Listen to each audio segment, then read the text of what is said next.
We're offering the opening prayer. Bow our heads. Father God, thank you for the opportunity to gather tonight in freedom, and ability to deliberate and to self-govern. We're grateful for the freedoms we enjoy here. Pray that we would protect and value, cherish the liberties which we have. Thank you for those that protect that both nationally, Lord, and locally, protecting our safety, our right to vote, Lord, so many other things that we cherish, freedom to worship, freedom to express ourselves. Pray that we ourselves as local members of this body would also be looking, Lord, to preserve and protect the rights of those with whom we live and reside. Pray tonight for wisdom in doing so, in your direction in this meeting. In Christ's name, amen. Amen. If you'd stand and join us in the saying of the Pledge of Allegiance. I pledge allegiance to the flag of the United States of America and to the republic for which it stands, one nation, under God, indivisible, with liberty and justice for all. All right. And clerk, so everyone's here? Yes, Mr. Chairman, may the record reflect that all members of the board are present. Great. First day of fall, I think, today, right? It is. Yeah. And I bet you think I have a quote about fall. No. Okay, good. Thanks. You're correct. I looked at the agenda and I said we're undertaking discussion about our superintendent's contract, and we've recently each done an evaluation of him, and I thought, there's some really true, if I'm going to quote some employee evaluations that are true. None of these would have been said of Dan by any means, but they are truly pulled off from some evaluations. I thought they were funny. Here's one evaluator wrote of an employee they were evaluating. They said, this employee should go far, and the sooner he starts, the better. This employee is depriving the village somewhere of an idiot. That was pretty good. Get into the gene pool this person got into the gene pool while the lifeguard wasn't watching. A room temperature IQ. If he were any more stupid, he'd have to be watered twice a week. It's just brutal. It goes in the personnel file, right? This person is as bright as Alaska in December. And last one, some drink from the fountain of knowledge, he only gargles. Okay. No one has ever written anything close to that, Dan. Happy to say. I've said much nicer things, yeah. All right. Is there a motion to approve tonight's agenda? So moved. Support. Who's supported? Any discussion? All in favor, say aye. Aye. All right. The agenda is approved. Item 6, communications, letters, and reports received for information. And I trust all those links you have linked to and reviewed. In particular, you saw that webinar that Dan passed along to us regarding the FCC cable local franchise order. That was interesting. All right, public comment period here, number 1. So we've got a number of you from the public. We're glad to have you here tonight. This is a public hearing. Oh, I'm sorry. That's right. We delayed that this week. Right. All right. My apologies. We're going to have the public hearing on our budget proposal for 2020. And so is there a motion among the board to open the public hearing in consideration of the 2020 budget? So moved. Support. Okay. Moved and supported. And the public hearing then is now open. And I will speak again now to the public. So anyone who's come tonight to address the matter of the 2020 budget, this would be your opportunity to step forward and address the board. There will be later opportunities also to speak to either other items on the agenda or items not on the agenda. But at this time, we reserve it for the 2020 budget. Is there anyone who wishes to address the board on that subject? Okay. All right. Seeing none, is there a motion? Move to close All right. public hearing. Support. All right. It's been moved and supported. All in favor, say aye. Aye. And the motion is carried. Then the public hearing is now closed. Now we're looking for a motion to adopt the resolution for the 2020 budget. Mr. Chairman, I'll make the motion to adopt the resolution for the 2020 budget. And I'll support that. All right, moved and supported. For the benefit of those here tonight, this is a matter that's come before the board, and as it does traditionally 2 or 3 times before it ever reaches the point of the public hearing, so that I trust that we've certainly had discussion about it, and is there anyone who wishes to make any comments before we now take a roll call vote? I would just make comments that I'd still be pushing for a reduced millage, just 2.75, but wouldn't get the support for it, so. So are you making the motion or not? I wouldn't get the support for it, so. Okay. But I just had to be one of my qualms. And I said the amendment to it, which was the clock tower and landscaping. I have a hard time hearing, but. Yeah, I can't Yeah. hear you either unless you're. Oh, but I guess my other objection to it would be the amended budget for the clock tower and the landscaping. So. Okay, all right. Duly noted, as well as your desire to see the millage lowered. Anyone else? No? Wish to amend, all right, then clerk, if you call the roll. Mr. Schwam? Yes. Mrs. Steele? Yes. Clerk votes yes. Mr. Wieringa? Yes. Mrs. Scolma? Yes. Mr. Manier? Yes. Mr. Bosch? No. It's carried.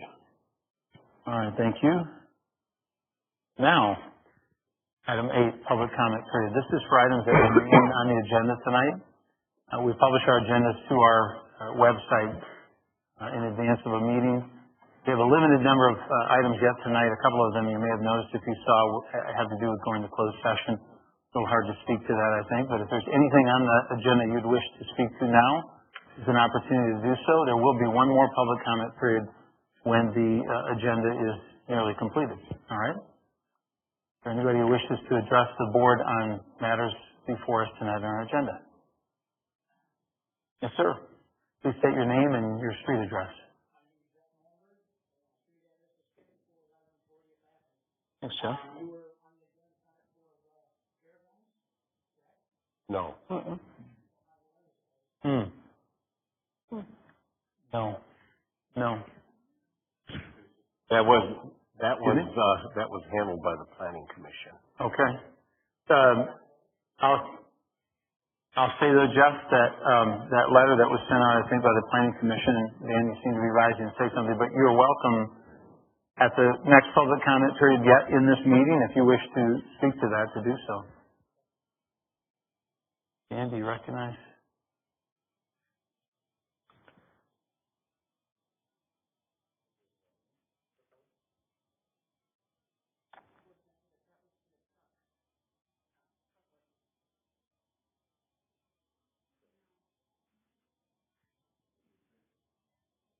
Bear with us a second, Jeff.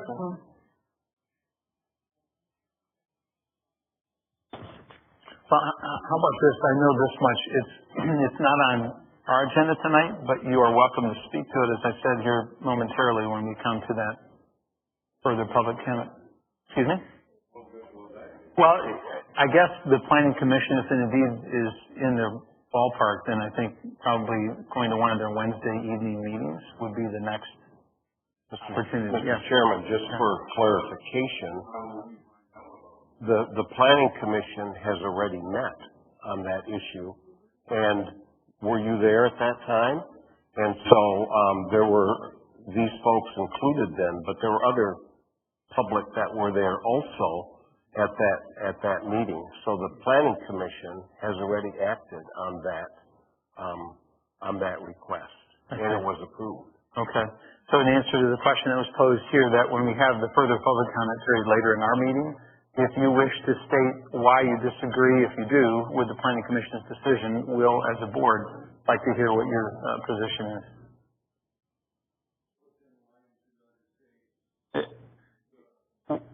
We'll have that. We'll preserve your opportunity. We will to speak. We're trying to put it at the right point in the meeting. Yeah, we will. And we don't have a long agenda, so tonight. So is there anyone else, though, that wishes to address the limited items we have on the specific agenda tonight? Okay. If not, then we'll close that public comment period, reserving the later one here in the meeting yet to come. The next item 9, is our consent agenda. For a motion to I'll approve. make the motion, Mr. Chairman, to approve the consent agenda as presented. Support. Moved and supported. Board members have an opportunity, as you know, to pull an item off if you wish. Is there anyone who wishes to pull an item off from the consent agenda? All right, seeing none. All in favor, say aye. Aye. Opposed, same sign. And that is passed. All right, Item 10, the Ottawa County Sheriff Services Agreement. We've been asked to approve the updated version, if you will, of that agreement. Someone who wishes to place that before the board by motion? I will move that. Support. Moved and supported. Discussion. We've all received a copy of that agreement. And anyone have any questions about that? I don't think we're looking to provide our own police force at this point. I think it was more of an updated version of what services they're under and how they're going to allocate costs. So, hearing no questions or comments, all in favor, say aye. Aye. Opposed, same sign. And that agreement is approved. Thankfully, for your sake, the next public comment period we placed before our last two items, which are closed sessions, so you don't have to wait around for us to deliberate privately. But now, Jeff, or anyone else, if you wish to step forward and address the board about any matter concerning the township, feel free to do so.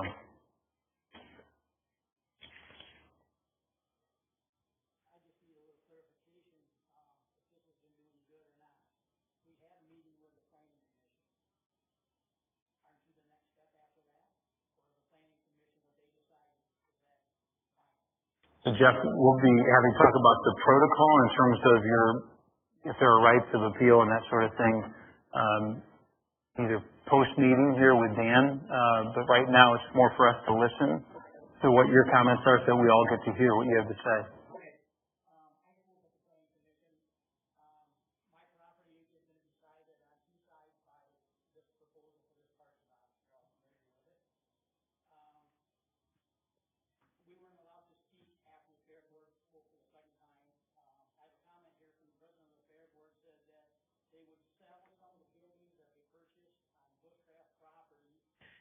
And retain 70 feet of the property for a future driveway.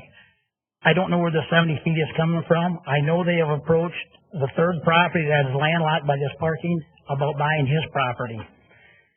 Tear his house down to put a driveway in. In 2017, when they bought the Bushcraft property, they do have access to Van Buren Street. Nothing's ever been mentioned about using that as an exit. Everything's coming in and out of 40th Street. So that's a concern I have. Well, why is everything coming off of 40th Street and not out of Van Buren Street? Also, there were conditions of approval by the Planning Commission. One of the special land use would occur a minimum of 5 days to a maximum of 10 days per calendar year for fair use. The fair only runs 7 days. Where the 10 days comes from, I don't know. What happens if they come back in 3 years and say, we want 15 days, we want 20 days? Do the residents are they going to be notified that there's a change in the special use permit? Also, one of the items on there says there shall be no outdoor storage on site except for up to 10 days during fair time. That was not what was said there. It was going to be strictly for parking during the fair. What's outdoor storage? The carnival going to store their trailers there? I don't know. That's just another concern I have. It just, like I said, our time to speak was over, and these came up after that. So those are my concerns: is why they're not using Van Buren as an exit, possible exit, and clarification on these other items. Okay. Thank you. All right, Jeff. Thank you. Good evening. My name is Anita Shepard. My address is 5335 40th Avenue. I am the other adjacent property owner, so we're sandwiched right between us. Was not happy about how this came about. My biggest concern is they kept repeatedly saying how concerned they were about the community and that they wanted to do the right thing, but not one person from that fair board ever came to us as neighbors and asked us what we might like or be in favor of to get us on board with this process. Not one person. It's been railroaded through with little concern for how it affects me as a property owner. When I bought the property, that was not my intent to live next to a parking lot for the fair. Yes, I knew the fair was there, and it goes on for a week, and I basically was told in that meeting, suck it up, buttercup, it goes on, we're here to stay. We were also told repeatedly by the members on the board that they are on the commission that this was the same proposal that was brought to them 2 years prior with little or no change, but yet it was never discussed why it was not approved last time and what the difference was now. It was proved repeatedly by Jeff that the parking is not needed. They did not come anywhere near maximizing the property for parking that they already have. When it was brought up, the possibility of putting a privacy fence down the property line, we were not allowed to come back and to speak to that because we were not allowed to come back after they brought several, I'm going to say, mistruths to light, and it was poo-pooed about having a privacy fence. As an affected landowner, and I would think that Jeff and his wife would also speak to that, I would love to see a privacy fence put down there. I don't want to be able to have to sit in my backyard and have hundreds of headlights scan across my property while I sit in the backyard. As it is right now, the parking lot that is on the corner of Berry and 40th is lit up like a Walmart parking lot. Also, not the property that I bought and that I wanted to live by. If I did, I'd live next to a Walmart parking lot. I don't. When it was brought up again about the lighting and asking for some parameters to be put on that, it was poo-pooed again. That's taken care of. Well, they send those big mobile lights in, jack them way up into the sky. And how many is there in the parking lot, Kevin, in the corner? They light up the entire neighborhood like the Walmart parking lot. If I had been asked what I would have wanted to be able to get on board with this, I'm perfectly fine with there being this parking lot. I have several concerns. Just as Jeff had said, the safety, moving traffic in and out of one point, you're going to shove all of that traffic onto one road, in and out. You're also going to have pedestrians walking down that street. If someone were to have a heart attack in the back of that parking lot, they would never be able to get to them. I would have wanted a privacy fence, and I would have wanted the green space defined. Hey, Anita. So, and you're making your final points. Do you want to wind those in? And Jeff also would be able to take 3 minutes if you wish to pass the baton, but we're going to try and stick to our protocol. Is that all right? I'm done? Yeah. For now? Yeah, we're listening, but if you'd like your husband to pick up where you left off, he's welcome to. Yeah, neighbor. Okay, all right. That's fine. All right, but, yeah, obviously, each of you feels passionate about this. Some of us know varying degrees about that because not being on the commission. But I would encourage you that, Yeah, I guess Sure. I wasn't going to because I feel like it's already decided. My name is Christy Malmberg. I'm at 5411 40th, Jeff's wife. I, too, do not want to live next to a fair parking lot. That's not why we bought the property 35 years ago. I guess progress happens and other things have happened to other people, but I don't want to hear comments from Georgetown officials like, I don't know what the big deal is, I don't know why you're all upset, or a fair board. It's going to be mowed and look really good. Well, guess what? I don't want all those headlights shining in. It's a week out of a year. Yes, it is, but still. Where do you live? Oh, I live next to the parking lot. Great. That is, like, none of you would want to live next to it, okay? I don't want the lights. I have pictures of the lights from 3 houses down. Their point being all about safety. Okay, if it's safety, then have them cross at one spot down where 3 doors down. It's 3 houses down. When they made their safety points, it was all about, it'll be so much closer. It's 3 houses. It's already theirs. Make it work. You want the buildings down, you've got more parking there, and you can have crossing guards there. If it's about safety, there weren't lights on down there, thank goodness, on Saturday night. How was that for all the people parked in there? Not good. There weren't crossing guards on Saturday night down by Berry Street. I mean, we were up and down the sidewalks checking this out for a fact. When I was walking one night to see what the power outage was all about, I had fairground members, or Fair Board members on their golf cart waiting for us to move. People ahead of me didn't move, neither did I. They had strollers. Like, that's not safe. So if we're thinking about safety, let's think about all the parameters. And if I truly am going to have to live next to, Fair Board parking or fairground parking, then let's really work on those lights. That hugely concerns me, and if you want to see the photo on my phone, I can show you from 3 houses down how bright it was. It was truly bright when they did have them on. So yeah, let's think about all parameters of safety. It was great. I said, well played on the Fair Board's part to come back with safety, but was it truly safe, and is what they're planning truly safe? Like, I really want everybody to really think about this and how it really impacts everybody and 40th Avenue to have that many pedestrians and cars on it. So. think that's all I have on my little note here. Yep, that's it. Thank you. Okay. Thank you. All right. One more here. My name is Kevin Pine. I live at 5315 40th Avenue. It was brought to my attention at the last meeting, which I did not attend, that the fairground had mentioned in the future of a pedestrian pathway. And that concerns me in the aspect of who's going to pay and maintain that pathway? And where would that pathway be? Because it affects our three properties. No one else is in Georgetown. We're the ones that get to and from the fair. And to put that burden on us would be totally unfair as a taxpayer. Nor should we have to maintain it.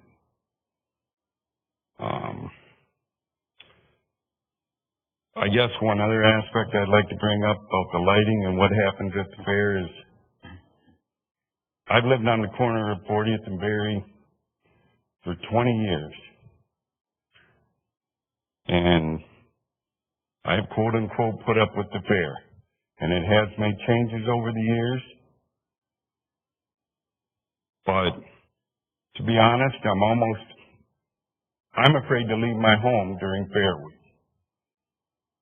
Because almost every single year, we lose power during Fair Week. And if you're not home to maintain your belongings and your property, all your food will spoil. I mean, we've lost property. This year was only for a few hours. Normally, it's at least for a day or two. And it's the middle of summer. And that's a giant concern. 90%, 95% of the time, we maintain power where we're at. But when the fair rolls around, it's a constant problem. Every year. And as for crossing guards and traffic control, in years past, I've seen what were off-duty police officers or rent-a-cops, if you want to call them. What I noticed, they were right in front of my house at that corner of, I believe, Grant and 40th. And there was some kind of officer because they carried weapons. And they patrolled the traffic. This year, there was nothing like that. There was a 70-year-old man out there for 3 to 4 days who could barely walk out in the road, let alone direct traffic. Friday, Saturday night, one of the busiest nights, there were high school gals in cowboy hats and cut-off jeans, flagging people left and right, and without proper training. I mean, they're just high schoolers out there. They're volunteering, but they're out having a good time. And they're holding up more people than they're directing. And that pretty much limits us to being stuck in our homes. We can't get out. We can't go anywhere. Okay. If we go anywhere, we can't get back for an hour. Yeah. Well, thank you for addressing the board. And however, either sympathetic or unsympathetic you think our faces may be, we're listening to you, and you're obviously disagreeing with the decision made, and you're talking more now about process and procedure. That is there any sort of recourse? Talk to me after the meeting just about the process and procedure so that well, here's my concern. This is not a time for, I'm sorry, for debate during our meeting. Are my 3 minutes up? They are. That's what that sound was. Oh. Yeah. I don't mean to be rude in that respect, but I'm just saying, Kevin, if you want to talk process or procedure, do we have recourse? Can we appeal? Can we disagree in some formal fashion? Come and talk to me afterward. I'm not suggesting I agree or disagree, but I think you probably want some more information about what you perhaps can or can't do. All right? So, thank you. Yeah, that's correct. Yeah, which won't be as long as what you've answered, I think. All right. Is there anyone else who wishes to address the board here during this public comment period? All right. Seeing none, we'll close the second public comment period. Item number 12, discussion and general information. This is before the closed session time. Anybody wish to address either anything you've heard tonight, anything that's on your mind that isn't on the agenda? I just have one thing. Georgetown Historical Association met last week, and they're working really hard on the local history reading room within the library. They're very excited about it.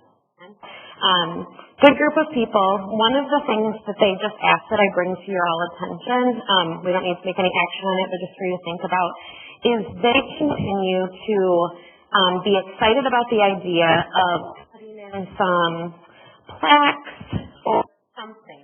They're not really sold on exactly what it would look like, but around some of our common green spaces, just to kind of say what used to be there. You know, they really wish that over by our entrance onto Chicago Drive, where the waterfall and things are, that there was some sort of a plaque talking about how the old mill used to be there, maybe with, you know, a little description, maybe an old picture. And so if that was a direction that anyone would be interested in moving in, I would love for us to discuss it in the future. They said that the past board wasn't too excited about it, but it did come up again as I was sharing with them plans for the stuff that we were working on at our last meeting, the clock tower, and the other entrance way over on Baldwin. And so they just wanted me to continue to reiterate that they would love to do some fundraising and to talk with us about what that might be able to look like. Because as Georgetown Township changes, they're afraid that the history of Genesee, the old mill and the old schools and all of those pieces are going to be lost and gone forever. So just throwing that out there for the good of the group. Would these be things you can only see if you walk the property, presumably, and we're up close? I think so. But you know, where the clock tower is going to happen, you know, the sidewalk cuts the corner back further. So they were thinking that looks towards where the old school was. How cool it would be to put a little picture of what this looked like back in the day. And I don't know. The Genesee Historical Association was happy to do some fundraising and bring us some ideas and things if we had any interest in heading in that direction. I didn't feel like I could speak on behalf of the board as to how we would feel on that, but I did tell them I would share with you all their willingness to tackle it if we wanted to go that route. So. Becky, I would support that, and I think that was the direction Dale Moore was going in, and he mentioned thoughts along those lines many times. So. Might be more compelling too, Becky, might say to them, if they had specifically said, or if they would say, these are the 5 identified areas that we're in, this is the concept, versus us imagining that they want to place them either everywhere or in places that we might see as perhaps insignificant. So if they put forth a compelling list, it might at least advance the dialogue. I would love to report that back to them, that we would love like a top 5 list, or some samples of what they were thinking.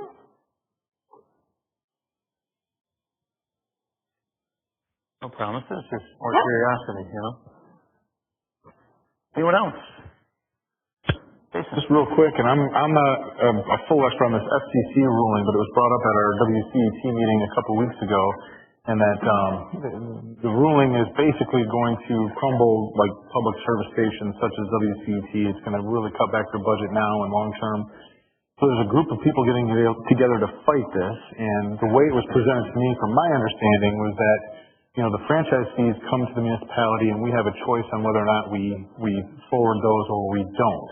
And now we forward a lot of PEG fees to the local station, but we hold on to the franchise fees, and those become part of our general fund, our budget.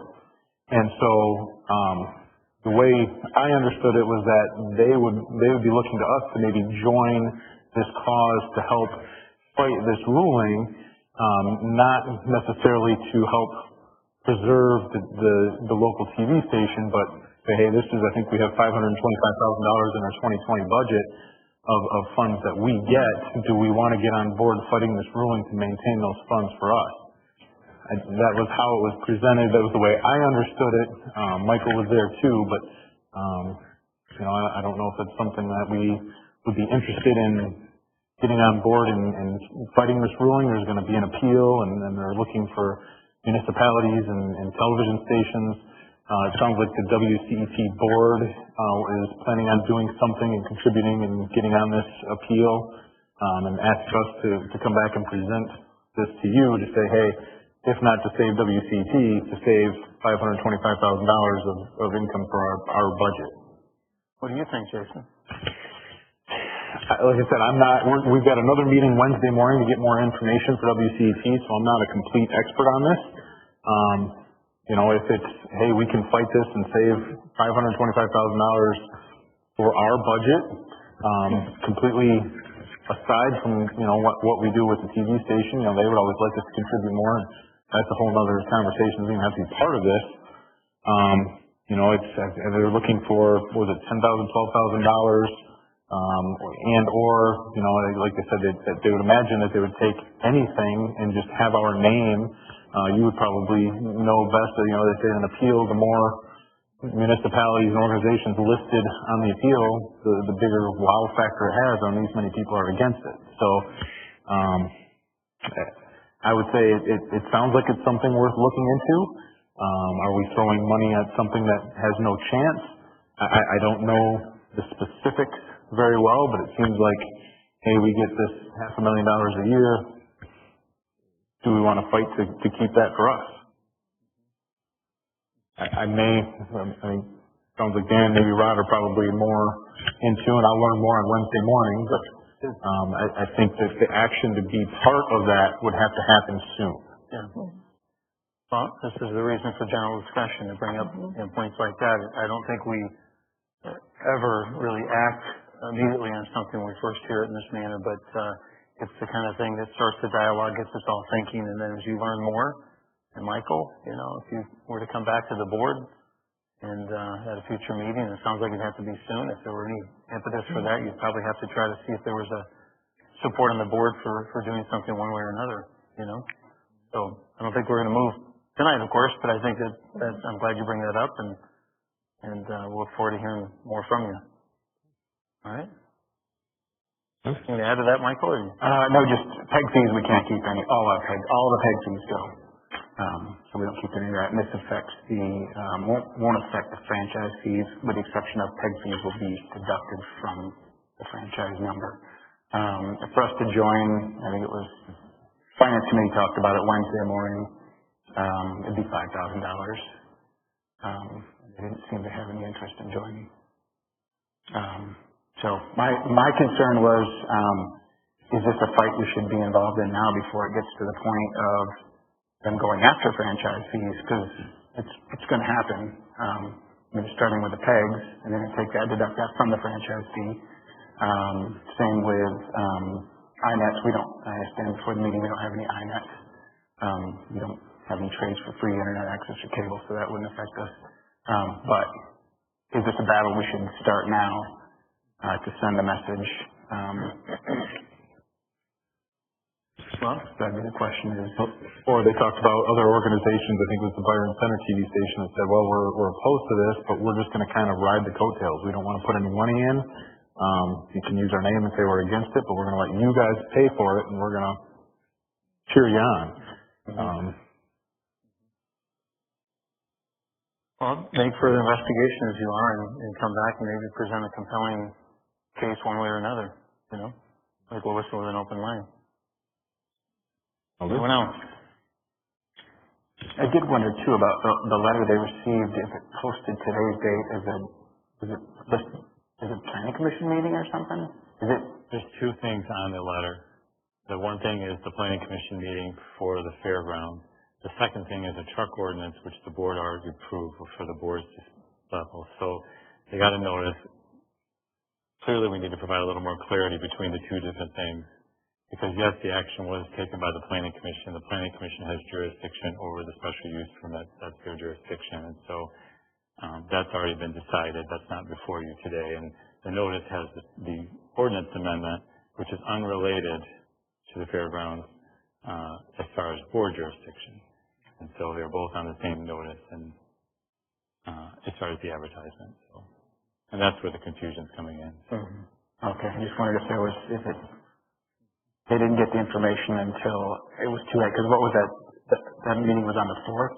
They indicated they attended the planning commission meeting. September 4 was that? Yeah. That's when that was on that agenda? Yeah, that's what's on the letter. But then it talks about our meeting as far as the ordinance amendment. And it should be some better clarification. These are unrelated to each other, and that's the problem. So, and that's what the letter says, and that's why it's separate, but it's clearly not separate enough. So. Yeah. I'd like to take a look at that letter after the meeting. All right, after the meeting, yeah, yep. All right, anyone else, for discussion, general information? Otherwise, we'll move to our closed session.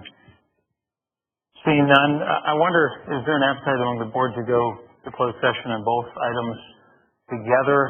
Only because I don't think we'll be taking any action on the potential property acquisition item. And perhaps if we could address both in one session, we could come back out on the record and address the second matter involving the review of the superintendent. Are you all right with that, or? Are we allowed to do that? Mm-hmm. As long as we identify those both of them. I am great with that. I would like us to consider, though, maybe taking like a 2 or 3 minute break as we go into closed session, just so that these guys don't have to wait around. Could we like begin our closed session in 5 minutes so that, Jim, you have a chance to touch base with them, and Michael, if you wanted to see their letter, you can touch base with them so that they don't feel like they need to wait around? Would that be okay? I'm just trying to make good use of their time. They probably have kids with bedtime and things.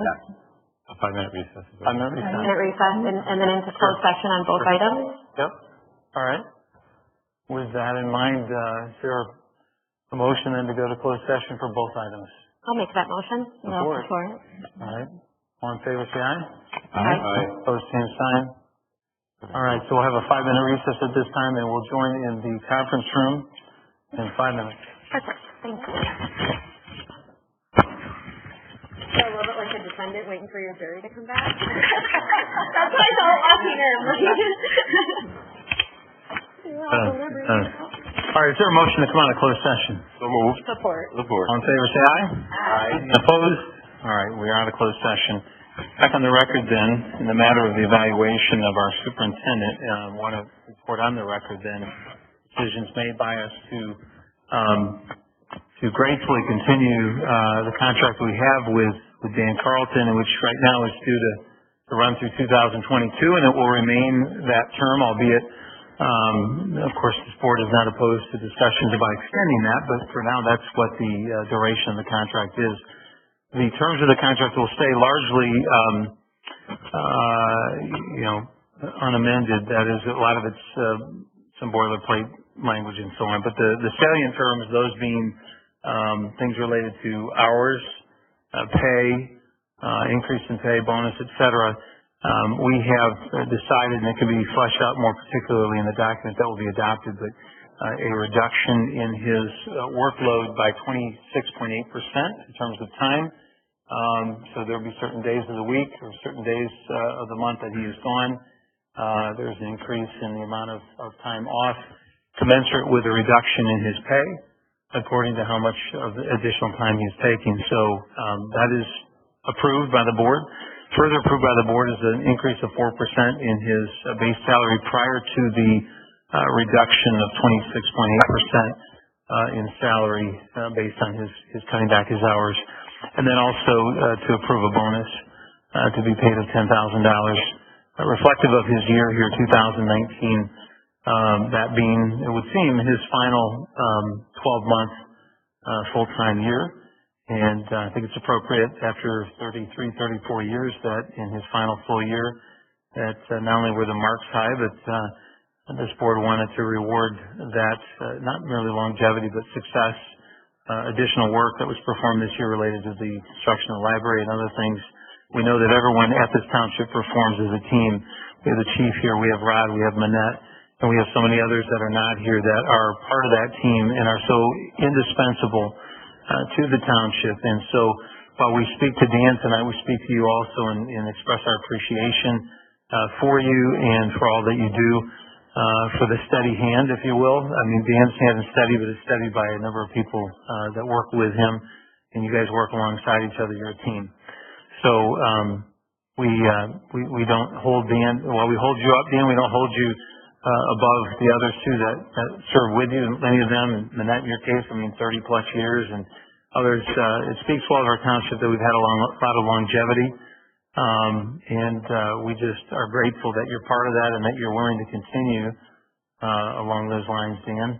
even though in a reduced capacity. We are grateful and we believe it's going to work well. So, Mr. Chairman, you mentioned approved by the board, but I believe we need a motion on the record. right. And that needs to be moved, supported, and carried. Sure. That those particulars which you have just outlined Good. are included. So Very I good. would make that motion. Support. Moved and supported. All in favor, say aye. Aye. Opposed, same sign. Aye. All right. The motion is carried. Anyone, I didn't want to cut off anyone. If anybody else wanted to express anything, you're welcome to. Otherwise, we'll take a motion to close. It's been an incredible, challenging year here with a new library, responsibilities, and then the senior center undertaking. He's done a beautiful job with all of those. So, excellent year. Thank you for dealing with all of us. Okay, is there a motion to adjourn? So moved. Moved and supported. All in favor, say aye. Aye. Means adjourned.